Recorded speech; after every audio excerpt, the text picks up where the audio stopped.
Welcome to the Rusted Garden. Today I want to talk about frost protection. Today is May 6th and I have tomatoes and peppers that I just planted today. I have some that have been out for several weeks. Of course, we are going to get a 39-degree temperature tonight, 38 degrees tomorrow. You can see I had some pretty much standard containers over the top of my containers, but people don't always have them or you don't have access to them. I have a lot of container tomatoes planted. Let me just show you what I did to my tomatoes and peppers over here. And this is what most of us do. We just put containers over them, and that works perfectly fine. But you may not have access to a lot of containers. They are kind of expensive if you haven't stored up some over the years. Back there, I'm using clear bags. You can use green bags, it doesn't matter, covering up the tomato cages.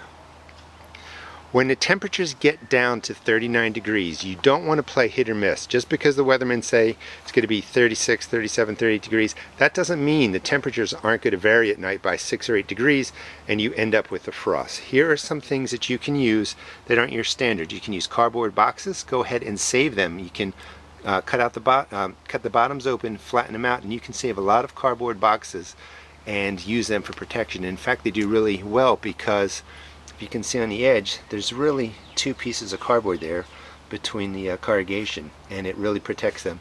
Those are paint liners. They were like, I think, 6 for $5, less than $1 each. There's a clear bag in there. I'm going to show you how to use all of these alternative ways to protect your plants in emergencies on the Bradley right back there. So let's just keep it simple. Cardboard boxes. I actually ship my stuff that I sell for my garden shop in these. But these are like 30 cents each. But you can just save cardboard boxes, and you would just, cut this out when you're done and open the box up. You can save them.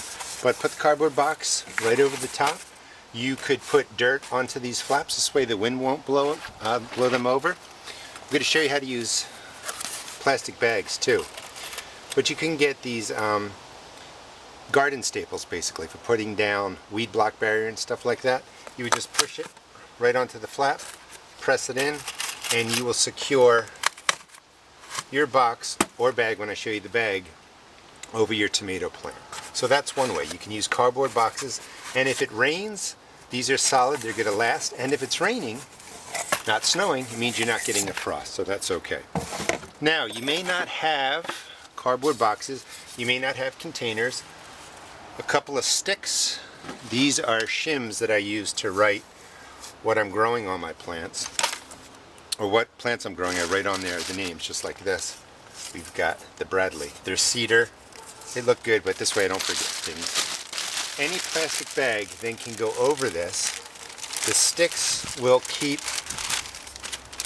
the bag propped up. And the same thing, you would take your garden staples, or you could weight it down with rocks and just press the staple in. That will keep the bag on. That will protect your plant. And you can buy these at food stores all over the place, but just any bag that will work. Alright. Like I said, you can pick up different materials, and these are the paint liners. Instead of buying buckets, which are expensive, I think these are like I said, 6 for $5 or something. You could just buy a bunch of these, and this is a little bit tight, but that's okay. And same thing, you could put dirt along there. Let's see if this, I'm not sure if I could press the staple in safely. There we go. You're going to have to pre-punch it with that. But then go ahead, put the staple in, and that will protect your plant too. And these are just different ways that you can go out there and put down some cheap frost protection. The last thing I want to show you is I'm going to go over to another area. This is a painter's cloth, 9 feet by 12 feet. It was only $2, and we can set up and cover about 6 or 8 plants in a space. I'm going to show you how to do that because this is probably the cheapest way to give yourself a couple degrees of protection. So these are my pepper plants, and you can see that I'm using containers. Let me get rid of these. Suppose you didn't have a lot of containers, or you have so many plants you're running out. All you need to cover up a space that's